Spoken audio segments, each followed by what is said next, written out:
तो स्टूडेंट, जैसे कि आप जानते हैं कि नीट और जेईई की डेट्स अनाउंस हो ही चुकी हैं और अब उन डेट्स में एग्ज़ाम होगा या नहीं ये तो खैर आखिर फ्यूचर में देखने की बात है। लेकिन इतना ज़रूर है कि जिन बच्चों ने इस साल एग्ज़ाम दिए हैं, आप ईयर 12th में हुए हैं या जिन्होंने ड्रॉप किया है, वो आखिर किस स्ट्रेटजी के तहत तैयारी करें, उसी को लेते हुए आज हम यहाँ पर आगे बढ़ेंगे। यानी जो जो टॉपिक पढ़ते रहेंगे उसमें साथ साथ हम मोस्ट एक्सपेक्टेड MCQs जो इन एग्ज़ाम में आ सकते हैं उनके बारे में भी साथ साथ हम यहाँ पर बात करते रहेंगे कि कौन कौन से मोस्ट एक्सपेक्टेड MCQs। जैसे क्लास 12th में जनरल ऑर्गेनिक केमिस्ट्री चल रहा है और इस वक्त हम एरोमेटिक कैरेक्टर, न्यूक्लियोफाइल, इलेक्ट्रोफाइल और उसके अलावा इंडक्टिव इफेक्ट वगैरह के बारे में जान चुके हैं। अब इन टॉपिक के ऊपर वो क्या क्या इंपॉर्टेंट मल्टीपल चॉइस हैं और उनको कैसे सॉल्व करना है, ये ज़रा यहाँ पर हम सीखते हैं। आप कोशिश कीजिएगा जो जो क्वेश्चन सामने आए उसके जवाब आप साथ साथ बताते जाइएगा। ये पहला क्वेश्चन आता है, which of the following is an electrophile. अब इलेक्ट्रोफाइल आपने पढ़ा है, इलेक्ट्रोफाइल किसे कहा जाता है आपने पढ़ा है कि एक ऐसा सब्सटेंस जो नेगेटिव चार्ज सेंटर पे अटैक करता है। जो नेगेटिव चार्ज सेंटर पे अटैक करता है उसको हम इलेक्ट्रोफाइल कहते हैं। अब इलेक्ट्रोफाइल की कुछ पहचान थी। अब इलेक्ट्रोफाइल की क्या क्या पहचान थी अगर आपको याद हो। पहला हम कहते हैं इलेक्ट्रोफाइल पे पॉजिटिव चार्ज होता है, और फिर हम कहते हैं इलेक्ट्रोफाइल जिसका ऑक्टेट पूरा ना हो, जिस पे पॉजिटिव चार्ज हो, जिसका ऑक्टेट पूरा ना हो, उसे इलेक्ट्रोफाइल कहा जाता है। ये मेन इलेक्ट्रोफाइल की पहचान हम देख सकते हैं। किसी पे भी चार्ज नहीं है, किसी पे भी ऑक्टेट नहीं है। स्टूडेंट जनरली इन्हीं दो पॉइंट्स को ध्यान में रखते हैं और फिर उन्हें लगता है कि भाई ये क्वेश्चन थोड़ा सा एक टिपिकल क्वेश्चन हो गया, मुश्किल क्वेश्चन हो गया। लेकिन वहीं पर इलेक्ट्रोफाइल में एक और ख़ास बात आती है कि ऐसी स्पीसीज जहाँ पर डिफरेंट एलिमेंट के बीच में मल्टीपल बॉन्ड प्रेजेंट होता है, जहाँ डिफरेंट एलिमेंट के बीच में मल्टीपल बॉन्ड प्रेजेंट होता है, वो भी इलेक्ट्रोफाइल होता है। So we can say multiple bond between different atom, इसे हम इलेक्ट्रोफाइल के नाम से पहचानते हैं। अब वाटर का स्ट्रक्चर आप जानते हैं, इसमें मल्टीपल बॉन्ड नहीं होता, अमोनिया में नहीं होता, इसमें नहीं होता। और सल्फर ट्राइऑक्साइड, ये आप अच्छे से जानते हैं कि यहाँ ऑक्सीजन और सल्फर के बीच में मल्टीपल बॉन्ड प्रेजेंट होता है। तो मल्टीपल बॉन्ड प्रेजेंट होने की वजह से हमारा ऑप्शन नंबर डी रहेगा। जनरली जो सिंपल पॉइंट होते हैं उस पर एग्जामिनर ध्यान नहीं देते, उसके बेसिस पे क्वेश्चन आपसे नहीं पूछते। आपको एग्जामिनर के माइंड को हैक करना होगा कि एग्जामिनर अगर इन पेपर्स में कुछ क्वेश्चन दे रहे हैं तो डेफिनेटली वो कुछ नॉर्मल पॉइंट्स जिनको सभी बच्चे जानते हैं उनसे थोड़ा सा हटके ज़रूर होगा। और यहाँ इलेक्ट्रोफाइल का ये पॉइंट था जो इस क्वेश्चन को सॉल्व करता है। ये पहला क्वेश्चन देखो, मैं टॉपिक वाइज यहाँ पर क्वेश्चंस ले रहा हूँ। हमारा दूसरा क्वेश्चन है, which of the following is a nucleophile. इनमें से कौन है जो न्यूक्लियोफाइल की तरह बिहेव करता है। अब ये आपको बताना है। न्यूक्लियोफाइल जो पॉजिटिव चार्ज सेंटर पे अटैक करता है, और पॉजिटिव चार्ज सेंटर पे वही अटैक करता है जिस पे खुद का नेगेटिव चार्ज हो या जिसके पास लोन पेयर विद ऑक्टेट। यही मैंने आपको अपने लेक्चर्स के अंदर सिखाया था। या तो नेगेटिव चार्ज हो वो पॉजिटिव चार्ज पे अटैक करेगा, या लोन पेयर हो वो पॉजिटिव चार्ज पे अटैक करेगा, लेकिन ऑक्टेट होना भी ज़रूरी है। अब देखो कौन कौन न्यूक्लियोफाइल, इस पे पॉजिटिव चार्ज है तो पॉजिटिव वाला तो न्यूक्लियोफाइल होगा नहीं, तो इलेक्ट्रोफाइल होगा। यहाँ देखो न्यूट्रल है लेकिन ऑक्टेट पूरा नहीं है। कार्बन के पास एक लोन पेयर यहाँ है और 4 इलेक्ट्रॉन यहाँ होंगे, यानी ऑक्टेट पूरा नहीं है। लोन पेयर ज़रूर है लेकिन ऑक्टेट पूरा नहीं। ये भी न्यूक्लियोफाइल नहीं होगा, ये भी इलेक्ट्रोफाइल होगा। यहाँ नेगेटिव चार्ज है तो नेगेटिव चार्ज वाली चीज़ तो हम पूरा का पूरा कहेंगे कि ये हमारा न्यूक्लियोफाइल होगा। यहाँ देखो इसका ऑक्टेट पूरा नहीं है, 3 बॉन्ड बने हैं यानी 6 इलेक्ट्रॉन यहाँ है, 1 यहाँ है, 7 इलेक्ट्रॉन है। तो हर एक ऑप्शन को चेक करने के बाद हमारा ऑप्शन नंबर सी यहाँ पे परफेक्टली फिट होता है। न्यूक्लियोफाइल इलेक्ट्रोफाइल का टॉपिक कोई बहुत बड़ा टॉपिक नहीं है, लेकिन इसमें कुछ ही सिलेक्टेड या कुछ ही टाइप के क्वेश्चन हैं जो अगर आ सकते हैं तो इस टॉपिक में उन्हीं में से क्वेश्चन पूछा जा सकता है।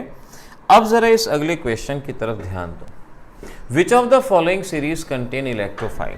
अब यहाँ पर सीरीज दी गई हैं और आपसे कहा गया है कि वो सीरीज पहचानो जिसमें सिर्फ और सिर्फ इलेक्ट्रोफाइल है।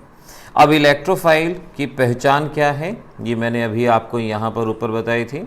मैं इस पहचान को नीचे लेके आ जाता हूँ जिससे कि आपको आसानी रहेगी। अब इस पहचान के बेसिस पे सिलेक्ट करना है आपको कि वो कौन सी सीरीज़ है जिसमें सिर्फ और सिर्फ इलेक्ट्रोफाइल है, पॉजिटिव चार्ज है, ऑक्टेट नहीं है, multiple bond between different atom, ये केस रहता है।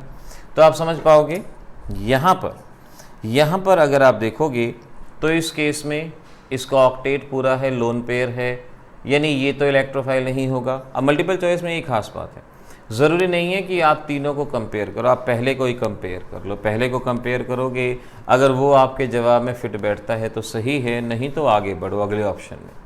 अब पूछा है कि सारे इलेक्ट्रोफाइल होने चाहिए, ये तो इलेक्ट्रोफाइल है ही नहीं, तो हमें आगे करने की ज़रूरत ही नहीं है। यहाँ देखो अमोनिया हमारे पास है, अमोनिया का ऑक्टेट पूरा है, लोन पेयर है, जो कहीं भी इलेक्ट्रोफाइल की कंडीशन से मैच नहीं करता। जब ये मैच करता ही नहीं है तो आगे को कंपेयर करने की ज़रूरत है ही नहीं। अगले में देखो AlCl3, इसका ऑक्टेट पूरा नहीं है, 6 वैलेंस इलेक्ट्रॉन है, ऑक्टेट पूरा नहीं, ये शायद हो सकता है। SO3 multiple bond between different atom, हाँ ये बात भी बनती है। NO2 पॉजिटिव चार्ज, ये बात भी बनती है। तीनों की तीनों चीज़ें यहाँ पर वो हैं जो इलेक्ट्रोफाइल की पहचान से कंसर्न रखती हैं, तो हम कहेंगे ये ऑप्शन हो सकता है। एक बार लास्ट वाले को भी चेक कर लो, आप देखोगे ऑक्सीजन का ऑक्टेट पूरा है, ऑक्टेट पूरा अगर है तो इलेक्ट्रोफाइल कैटेगरी में नहीं आता, तो ऑप्शन नंबर सी ये हमारा करेक्ट ऑप्शन यहाँ पर बनेगा। कोई भी हमें तुक्का लगाने की ज़रूरत नहीं है, हिट एंड ट्रायल मेथड की कोई ज़रूरत नहीं है। बेसिक्स क्लियर हो, पहले थ्योरी को याद किया और फिर उसके बेसिस पे MCQs को सॉल्व किया, इसी तरह से आगे बात बनती चली जाती है। अब अगले को देखो, which of the following contains only nucleophile. मैं टाइप्स ऑफ क्वेश्चन की बात कर रहा हूँ कि इस तरह के क्वेश्चन हैं जो आपसे पूछे जाते हैं। तो न्यूक्लियोफाइल में क्या पहचान थी कि भाई या तो उसके ऊपर नेगेटिव चार्ज हो या लोन पेयर विद ऑक्टेट हो, उसे न्यूक्लियोफाइल कहा जाता है। अब ये आपके पास चीज़ें हैं, वही करो। पहले वाले को भी देखो, 6 वैलेंस इलेक्ट्रॉन हैं, तो ये तो न्यूक्लियोफाइल में आएगा नहीं। यहाँ पर अगर आप देखो अमोनिया में 2 लोन पेयर भी होते हैं, 8 वैलेंस इलेक्ट्रॉन हैं, लोन पेयर है, यानी ऑक्टेट और लोन पेयर शायद हो सकता है। देखते हैं आगे, negative charge, negatively charge species, ये भी हो सकता है। ऑक्टेट विद लोन पेयर, ये बी ऑप्शन हमारे सभी क्राइटेरियाज को फुलफिल करता है। अगले को भी चेक कर लें, इलेक्ट्रोफाइल, ये 8 इलेक्ट्रॉन नहीं है, तो ये तो अपने क्राइटेरिया में आता ही नहीं।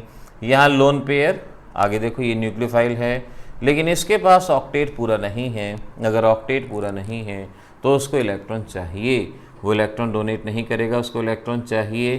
तो अगर हम कंपेयर करेंगे थोड़ा सा ध्यान से, उन 3 घंटों के अंदर हमारे दिमाग पे बहुत स्ट्रेस होता है, और स्ट्रेस होने की वजह से हम एक एक चीज़ को कई बार अच्छे से कंपेयर नहीं कर पाते।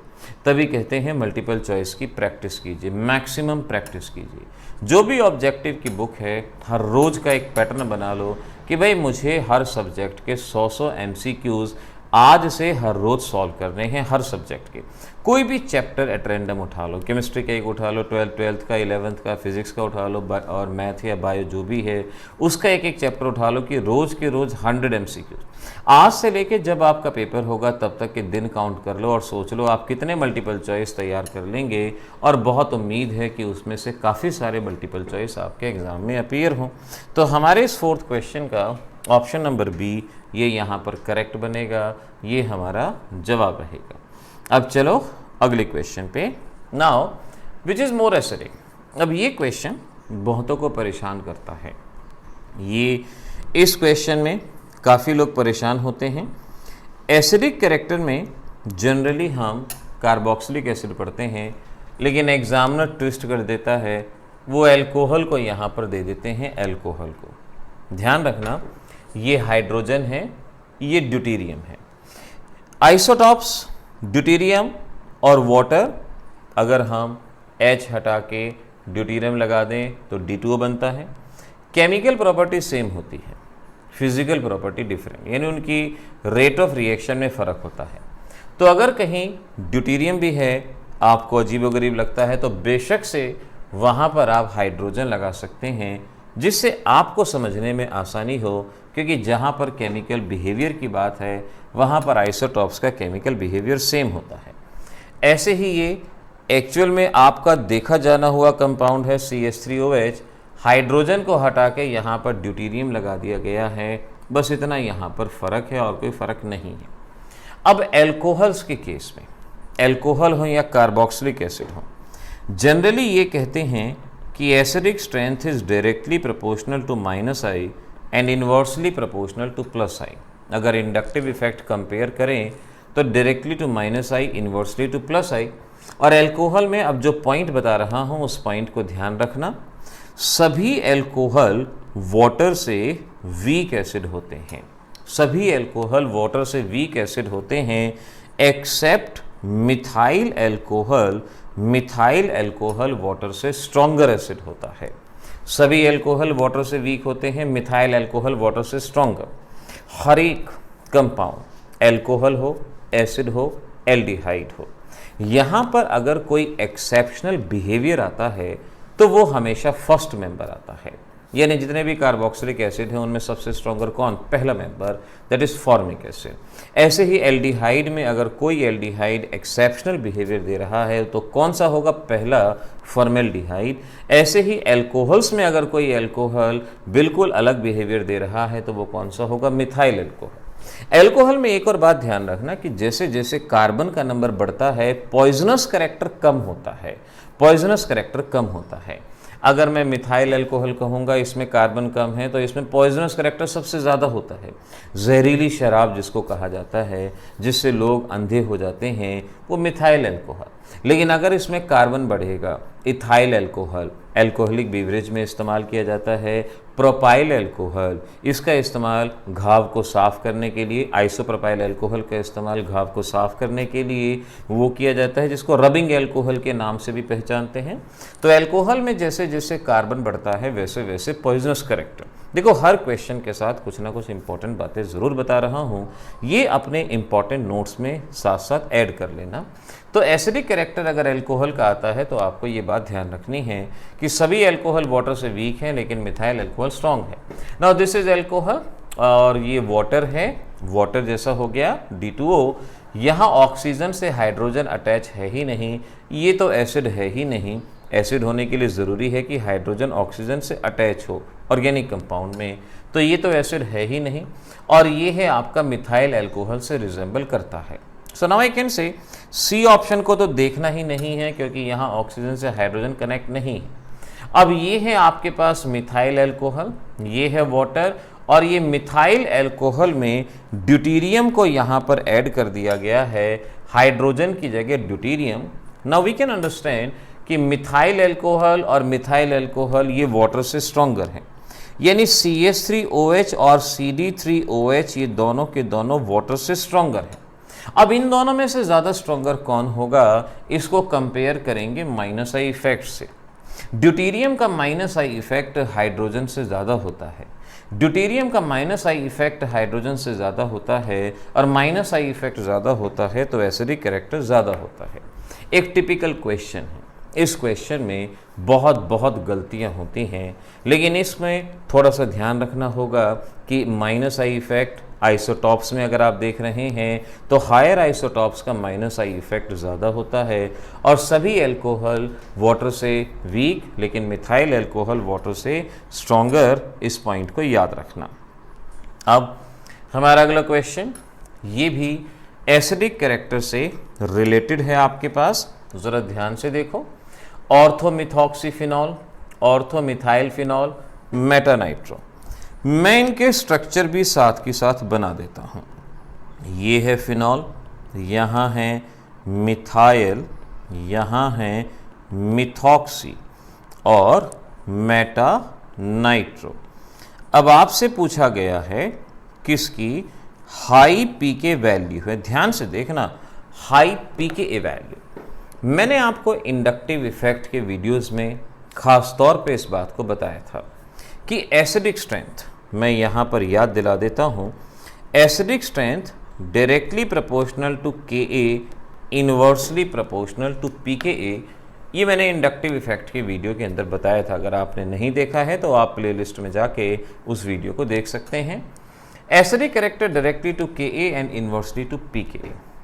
अगर पूछा है हाई Pka तो इसका मतलब ये पूछा है कि वीक एसिड कौन होगा, यानी आपको जवाब देना है कि इन तीनों में से वीक एसिड कौन होगा, वीक एसिड कौन होगा। अब कार्बोक्सिलिक एसिड के केस में ऑर्थो इफेक्ट काम करता है, जहां ऑर्थो वाला कंपाउंड बेंजोइक एसिड से स्ट्रांग होता है, लेकिन वो किस में होता है, बेंजोइक एसिड में। ये फिनॉल है, फिनॉल में ऑर्थो इफेक्ट काम नहीं करता। यहां पर होगा क्या, ऑर्थोमिथॉक्सीफिनॉल में इंट्रामोलिक्यूलर हाइड्रोजन बॉन्डिंग, यानी इसका हाइड्रोजन ऑक्सीजन के साथ हाइड्रोजन बॉन्ड बनाएगा और हाइड्रोजन बॉन्ड बनाने की वजह से इसका लॉस आसानी से नहीं हो पाएगा। और अगर ये अपने हाइड्रोजन का लॉस आसानी से नहीं करेगा तो ये वीक एसिड होगा, और वीक एसिड होगा तो हाई Pka वैल्यू इस कंपाउंड की रहेगी। तो इस तरह से जब कभी भी फिनॉल का क्वेश्चन आएगा, फिनॉल का हमेशा आपने ये देखना है कि क्या ऑर्थो वाला सब्सटेंस हाइड्रोजन बॉन्ड बना सकता है। हाइड्रोजन बॉन्ड कहाँ बनता है, जहाँ हाइड्रोजन फ्लोरीन, ऑक्सीजन और नाइट्रोजन के साथ कनेक्ट होता है। तो आपको अगर हाइड्रोजन बॉन्ड का कंसेप्ट याद है तो आप आसानी से इस बात का जवाब दे पाओगे कि ये वीक एसिड होगा और इसकी हाई Pka वैल्यू होगी। ये कन्वेंशनल क्वेश्चन जो कई बार हम टॉपिक पढ़ते हुए पढ़ते हैं ना, वो नॉर्मल क्वेश्चन प्रैक्टिस के लिए, लेकिन ये है मोस्ट एक्सपेक्टेड क्वेश्चन जो कॉम्पिटिटिव एग्जामिनेशन में आपको परेशान कर सकते हैं। चलिए इसकी बात करते हैं। Which of the following has high Ka value. अगर जवाब बता सकते हो तुरंत बता दो, कमेंट सेक्शन के अंदर बता दो, चैट सेक्शन के अंदर बता दो, कैसे भी। क्लोरोएसिटिक एसिड, फ्लोरोएसिटिक एसिड और ब्रोमोएसिटिक एसिड। अब मैं कुछ ऐसे कंसेप्ट यहाँ पर ले रहा हूँ जो एक साथ जैसे होने की वजह से कई बार आपको कन्फ्यूज़न में डाल देते हैं। एलिफेटिक कंपाउंड है क्लोरो, फ्लोरो और bromo, high Ka value. High Ka value से हमारा सीधा सा मतलब है कि कौन इनमें से स्ट्रॉन्ग एसिड होगा, और acidic character is directly proportional to minus I effect, जैसे कि मैंने अभी आपको बताया। क्लोरीन, फ्लोरीन और ब्रोमीन ये सब्स्टिट्यूएंट हैं और इन सभी में माइनस आई इफेक्ट किसका ज़्यादा है, फ्लोरीन का। तो इसमें ज़्यादा परेशान होना नहीं, क्योंकि फ्लोरीन मोस्ट इलेक्ट्रोनेगेटिव हो गया इन तीनों में से, और इसी का माइनस आई इफेक्ट सबसे ज़्यादा है, और ये हमारा यहाँ पर जवाब बन जाएगा, इसमें कोई प्रॉब्लम नहीं आएगी। लेकिन ज़रा इस अगले क्वेश्चन की तरफ ध्यान दो, यहाँ देखो क्या जवाब बनता है। Which is more basic, which is more basic. अब स्टूडेंट जब ऐसे क्वेश्चन को देखते हैं तो पजल हो जाते हैं। अभी कुछ देर पहले मैंने एक क्वेश्चन दिया था और वहाँ पर एल्कोहल के बारे में मैंने पूछा था which is more acidic, which is more acidic, और यहाँ पर मैंने क्वेश्चन पूछ दिया which is more basic.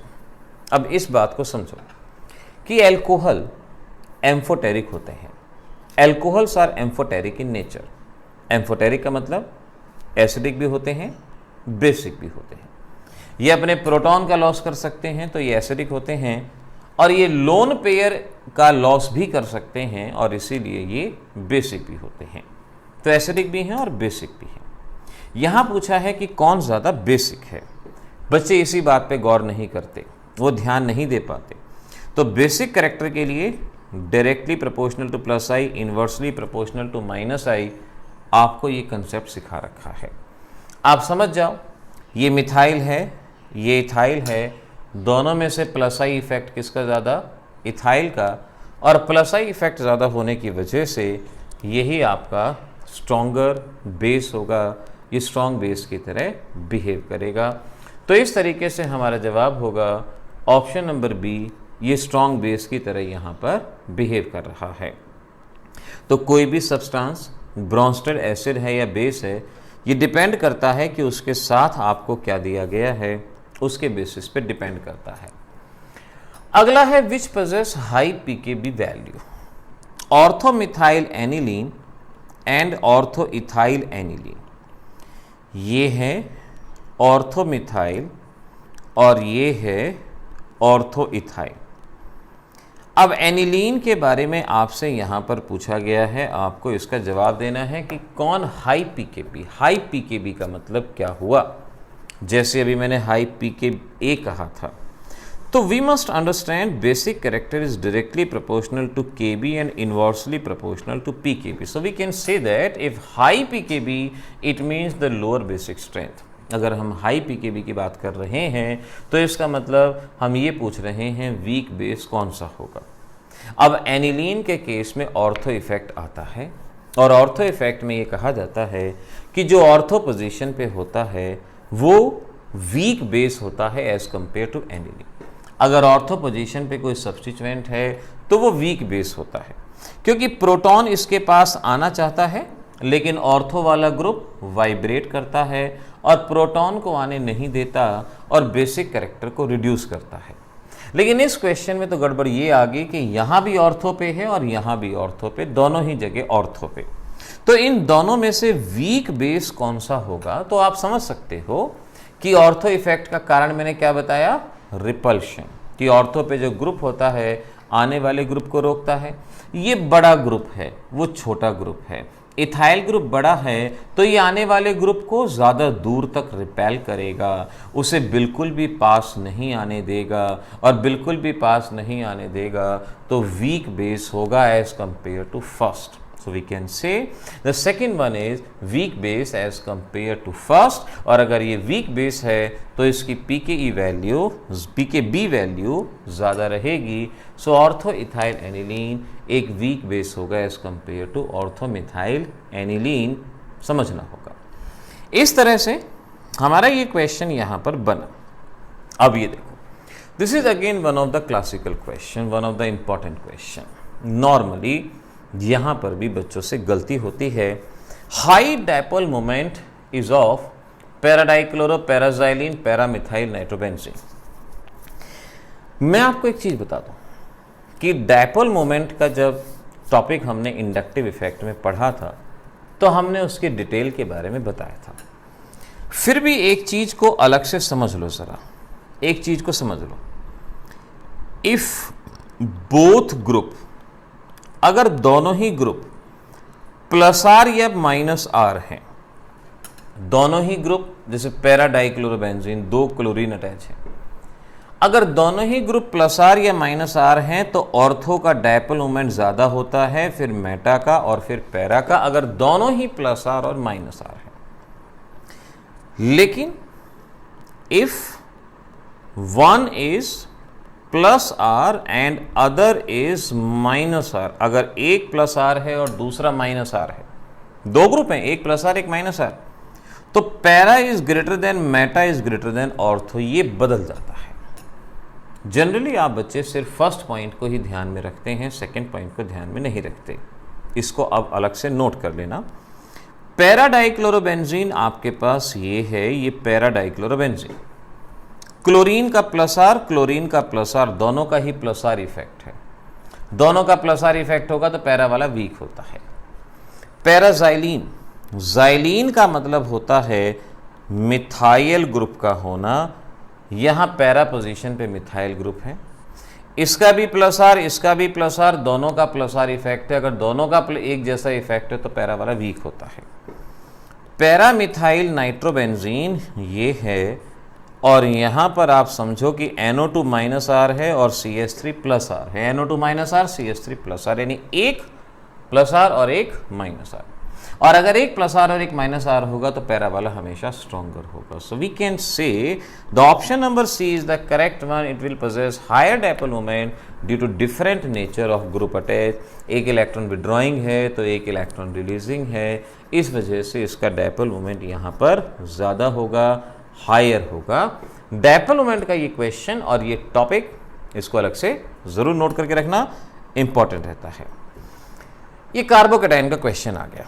Carbocation तो आपने रिसेंटली अभी पढ़ा है। विच इज़ मोर स्टेबल पूछा गया, विच इज़ मोर स्टेबल, कौन है ज़्यादा स्टेबल इसके अंदर। अब कार्बोकैटायन के फैक्टर याद रखो। पहला फैक्टर मैंने क्या बताया था?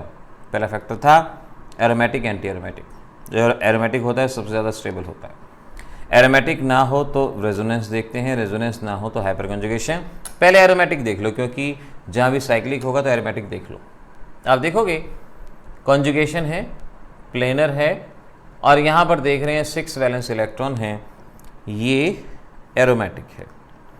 लेकिन यहाँ पर 4 वैलेंस इलेक्ट्रॉन हैं, ये एंटी एरोमेटिक है, और अगले वाला ना ही एरोमेटिक ना ही एंटी एरोमेटिक। जो एरोमेटिक होता है वो most stable, option number A. तो अगर आपसे पूछते which is most stable, so आपका आंसर होता ऑप्शन ए। अगर पूछते विच इज लीस्ट स्टेबल, तो anti aromatic is always least stable, so we can say अगर लीस्ट स्टेबल होता तो ऑप्शन नंबर बी हमारा यहाँ पे जवाब बनता। इस तरह से ये कार्बोकेटाइन का one of the famous question. Again which is more acidic, इससे अगला क्वेश्चन हमारे लिए इंपॉर्टेंट है। फ्लोरोबेंजोइक एसिड, मेटाक्लोरो, मेटाब्रोमो, ये नॉर्मल क्वेश्चन है। इसमें मैं ये नहीं कहूँगा कि बहुत ज़्यादा क्या है, क्या नॉर्मल क्वेश्चन है। मेटा पोजीशन पे ये ग्रुप अटैच है। एक बात ध्यान रखना, किसी भी कंपाउंड में 2 तरह के इफेक्ट काम करते हैं, एक इंडक्टिव और एक रेजोनेंस इफेक्ट। इंडक्टिव इफेक्ट तो सभी पोजीशन पे कार्य करता है और डिस्टेंस के साथ डिक्रीज होता है। इंडक्टिव इफेक्ट सभी पोजीशन पे होता है लेकिन डिस्टेंस के साथ डिक्रीज होता है। रेजोनेटिंग इफेक्ट सिर्फ और सिर्फ ऑर्थो और पैरा पोजीशन पे होता है। हैलोजेंस का यानी फ्लोरीन, क्लोरीन, ब्रोमीन, आयोडीन, इनका इंडक्टिव इफेक्ट तो -I होता है और रेजोनेटिंग इफेक्ट +R होता है। रेजोनेटिंग इफेक्ट +R होता है, इंडक्टिव -I होता है। अब मेटा पोजीशन पे रेजोनेटिंग इफेक्ट तो होगा नहीं, सिर्फ इंडक्टिव इफेक्ट होगा, और जिसका -I इफेक्ट ज़्यादा होगा वही ज़्यादा एसिडिक होगा, क्योंकि आप जानते हैं acidic character is directly proportional to -I। Fluorine, chlorine, bromine में से ज़्यादा -I इफेक्ट किसका होता है? फ्लोरीन का। तो metafluorobenzoic acid is stronger than the chloro and the bromo one, तो ये उससे ज़्यादा स्ट्रॉन्गर है, एक नॉर्मल सा कंसेप्ट। लेकिन ज़रा इस क्वेश्चन पे, और यहाँ मैंने 2 ही ऑप्शन लिए हैं, पैराफ्लोरो और पैराक्लोरो। एक है आपके पास पैराफ्लोरोबेंजोइक एसिड, पैराफ्लोरो। नाउ पैराक्लोरो, अब पैरा पोजीशन इतनी दूर होती है कि पैरा पोजीशन पे इंडक्टिव इफेक्ट काम नहीं कर पाता। वैसे इंडक्टिव इफेक्ट सभी पे काम करता है, डिस्टेंस के साथ डिक्रीज होता है। पैरा पोजीशन इतनी दूर हो जाती है कि इंडक्टिव इफेक्ट इतना मिनिमम होता है कि हम उसको नेग्लेक्ट कर सकते हैं। हमने उसको नेग्लेक्ट कर दिया। अब आपको रेजोनेटिंग इफेक्ट देखना है। रेजोनेटिंग इफेक्ट, इसका भी +R है और इसका भी +R है, दोनों का +R है। अगर +R इफेक्ट होता है तो एसिडिक कैरेक्टर कम होता है, माइनस इफेक्ट होता है तो एसिडिक कैरेक्टर ज़्यादा होता है। अब इन दोनों में देखो, फ्लोरीन में लोन पेयर होता है 2p के अंदर, और कार्बन के अंदर जो इलेक्ट्रॉन ट्रांसफर होता है वो भी किसमें होता है? 2p के अंदर। रेजोनेंस के दौरान 2p से 2p में इलेक्ट्रॉन का ट्रांसफर होगा। क्लोरीन में लोन पेयर 3p में होता है, कार्बन में 2p में होता है, क्लोरीन में 3p से 2p में होता है। अब इस बात को हमेशा याद रखना कि +R effect of fluorine is greater than +R effect of chlorine. Fluorine का +R इफेक्ट ज़्यादा होता है क्योंकि यहाँ पे रेजोनेंस के दौरान 2p से 2p में इलेक्ट्रॉन का ट्रांसफर होता है। क्लोरीन में +R इफेक्ट कम होता है क्योंकि इलेक्ट्रॉन का ट्रांसफर 3p से 2p में। तो +R effect of fluorine is more than +R effect of chlorine, और जिसका +R इफेक्ट ज़्यादा होता है उसका एसिडिक कैरेक्टर कम होता है। तो इसका एसिडिक कैरेक्टर कम होगा और इसका एसिडिक कैरेक्टर ज़्यादा होगा। ये क्वेश्चन इंपॉर्टेंट इसीलिए है क्योंकि बच्चे इस क्वेश्चन के अंदर फ्लोरीन देखते ही फ्लोरीन को मार्क कर देते हैं।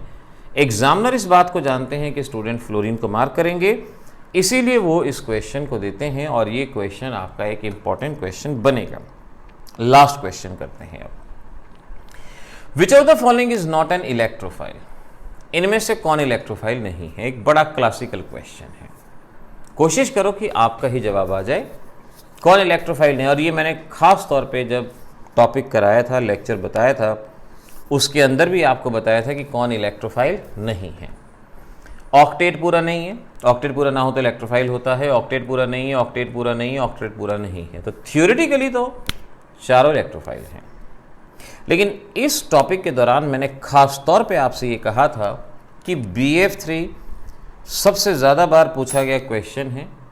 BF3 में मैंने बताया था फ्लोरीन पी पाई बैक बॉन्डिंग करता है।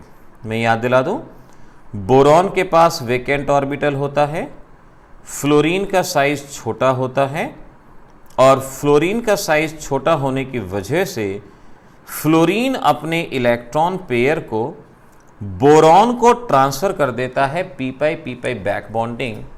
इसीलिए बोरॉन बाहर से इलेक्ट्रॉन गेन नहीं करता और इस वजह से ये इलेक्ट्रोफाइल नहीं होता, ये वेरी वीक इलेक्ट्रोफाइल, या इसको इलेक्ट्रोफाइल नहीं मानते। तो ये BF3 का केस ये आना चाहिए था। चलो एक लास्ट क्वेश्चन आप कर दो, जल्दी से बता दो इन कार्बेनाइन में से कौन सा ज़्यादा स्टेबल है। कार्बेनाइन में से मैं बस टॉपिक बता देता हूँ, और टॉपिक क्या था, एरोमेटिसिटी जिसमें होती है वो सबसे ज़्यादा स्टेबल, एंटी एरोमेटिक लीस्ट, फिर रेजोनेंस, फिर इंडक्टिव फैक्टर। अब अपने उन फैक्टर को अपना देख लो, अगर कहीं कोई एरोमेटिक है तो ज़्यादा स्टेबल होगा। एरोमेटिक के अंदर आप देख सकते हो यहाँ पर 8 वैलेंस इलेक्ट्रॉन है, यहाँ पर 6 इलेक्ट्रॉन है, पाई इलेक्ट्रॉन, यहाँ 8 पाई इलेक्ट्रॉन या 6 पाई इलेक्ट्रॉन। और एरोमेटिक के लिए कितने पाई इलेक्ट्रॉन होने चाहिए, 6। तो 6 पाई इलेक्ट्रॉन की वजह से ये आपका एरोमेटिक है, और अगर ये एरोमेटिक है तो ये सबसे ज़्यादा स्टेबल, ऑप्शन नंबर 1 करेक्ट होगा। तो इस तरह से बच्चों जैसे जैसे हम चैप्टर में टॉपिक्स पढ़ते जाएंगे वैसे वैसे प्रीवियस ईयर के MCQs और जो मोस्ट एक्सपेक्टेड MCQs हैं नीट और जेईई के लिए उनको भी साथ साथ करेंगे। इन क्वेश्चंस की प्रैक्टिस करते रहें, टॉपिक को अच्छे से पढ़ते रहें। मिलेंगे अगली क्लास में। All the best.